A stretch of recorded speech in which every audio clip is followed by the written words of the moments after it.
In a prior video, I talked about installing this motorman from Iowa Scaled Engineering, which is a train shuttler. It allows you to have the trains run automatically.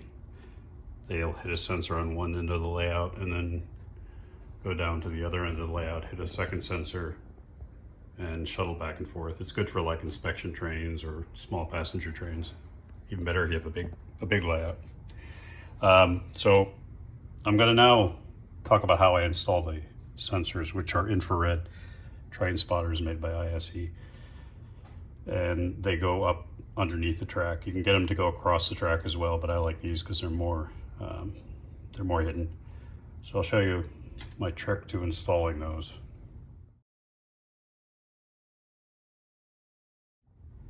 The first trick is to calibrate where you want to put the sensor, and when you set these things up, each engine that you program in there or you configure in, you could set a ramp speed. So that's how many seconds does it take to slow down, how many seconds to speed up, and also you can just set a speed. So all of those things together determine how long it takes the train to stop. Therefore, that's going to dictate where you want to put your sensor. So I played around with it. I'm going to run these things slow at like 25% of the power.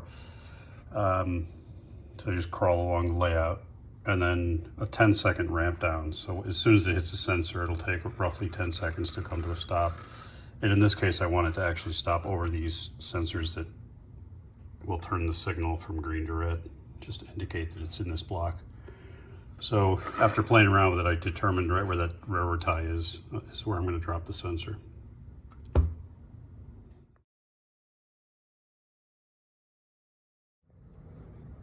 So what ISE recommends is that you have it show between two ties, and I think it's a 3/8 inch hole that you have to drill up from the bottom. And obviously you got to be really careful, because if you do that, then you don't have your drill bit marked for depth. You'll just rip up into the ties and you can tear the track up, especially if you're over a turnout. So what I'm going to do is I'm going to actually take my razor, and this is Pico Flex Track, I'm going to cut free two ties. Just cut off the tie plates, get under there and cut where the ties connect to the other ties, and clean out the ballast, and I'll slide these two ties out of the way. That way it gives me enough space to do my drilling work without screwing things up, and then I'll just slide those ties back in there and CA glue them down and ballast around them again. You got to be real careful not to wet the sensor, because it has electronics, and I'll show you how you work around that as well.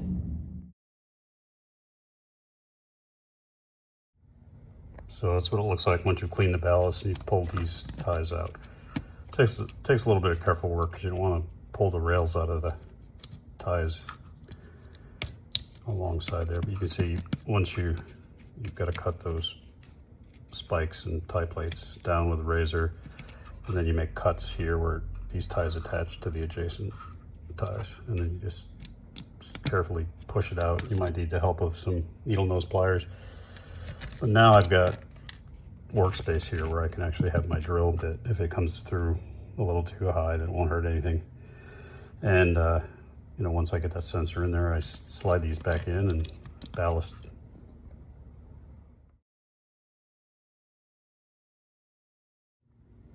And here's what they call for: a 1/16 pilot hole, and then a 3/8 inch hole going from the bottom up.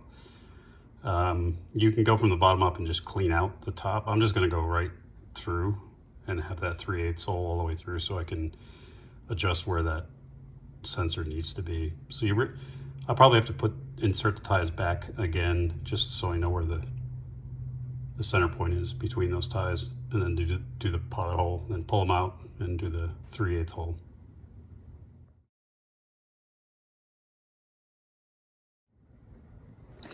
One of my tricks is I use a piece of brass tube, and I don't know, it's like maybe 5/16 or 21/64, somewhere around there. And they say to do a 3/8 hole just to give you a little freedom of movement, but if you do either 5/16 or just a hair bigger, if you've got a drill set that has that many sizes, you can fit that brass tube in there. And it's the perfect size actually to get the sensor in there. And let me just take a look underneath there. And we'll slide it up just so you can see. So that's the sensor. So it's basically perfectly censored. And because you've cut those ties, if you have to adjust, you can always move the ties to the left or right just so that that sensor is right centered between the two ties. So that's a key trick for you, because it keeps the thing a lot more stable than if you have an oversized hole and it's in there kind of sloppy.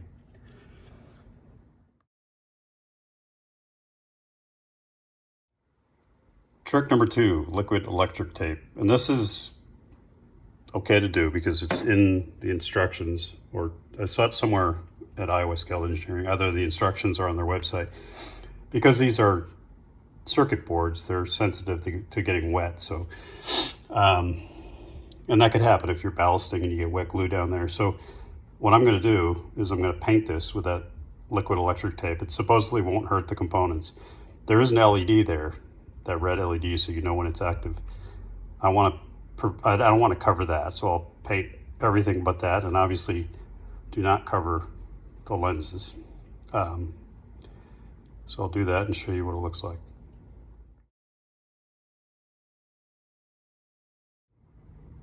Okay, it doesn't look pretty, but it's covered.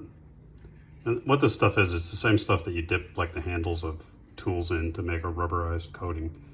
So I just put it on thin, and you see that the LED is still uncovered, so I can see when it's activated. And obviously it's working, or you wouldn't see that. So not a lot, just cover the main components. I still would be careful not to get the thing soaked, but at least this gives you a line of defense.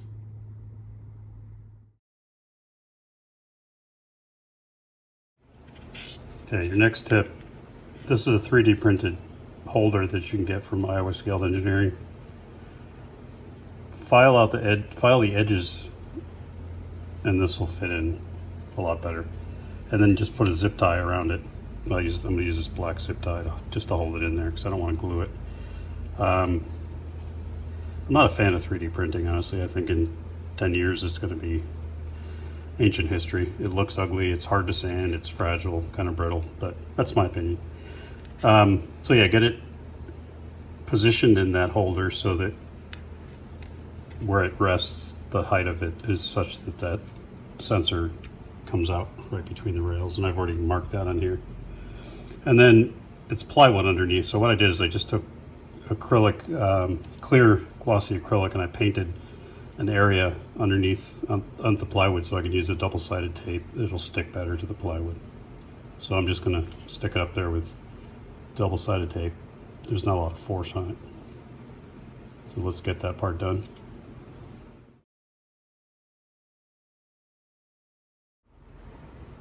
Another tip, stick with me, I'll give you all the tips that nobody else does. Drill a hole through the spine of that holder so that the zip tie can go through it, otherwise it'll slide down. And you can see that holds it pretty well. I'll snip that off. And I also took clippers and cut this piece off because it's going to butt up against the framing under the layout. So now we'll install it.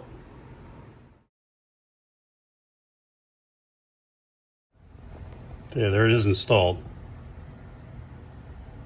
From the top, I just need to ballast that. And you'll never notice I'll paint the ties. And then underneath, all you have is this bracket that I showed you earlier. So, you probably won't see a cleaner install anywhere on YouTube, if I must say. So now let's get this thing running here. Motorman. It's already set up for that maintenance away train.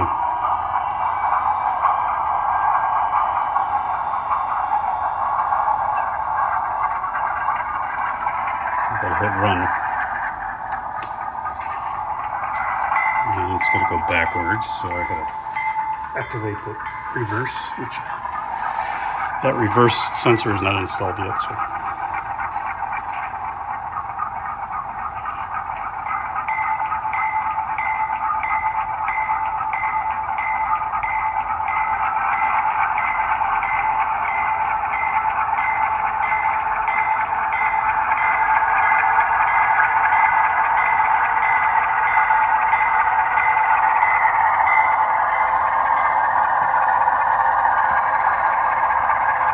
once it crosses that sensor, it'll go into its 10-second deceleration mode.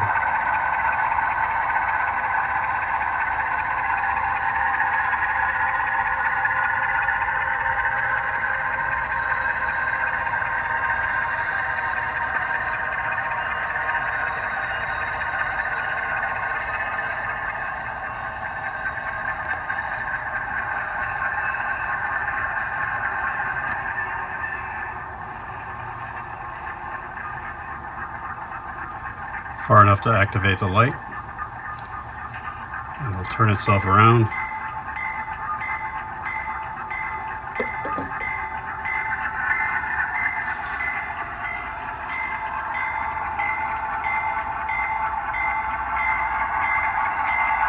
I have it set for the bell to sound during the acceleration. But you can turn that off, or you can have it do other things, other functions. So it'll just creep along the entire layout until it gets to the end of the CSX yard where I'll have the other sensor installed. But doing that one gives you the idea of how to get it done. Hopefully those tips were helpful. They'll save you a lot of headaches if you have to install these sensors. Turn on my grade crossing. Anyway, hope that was helpful. Cheers.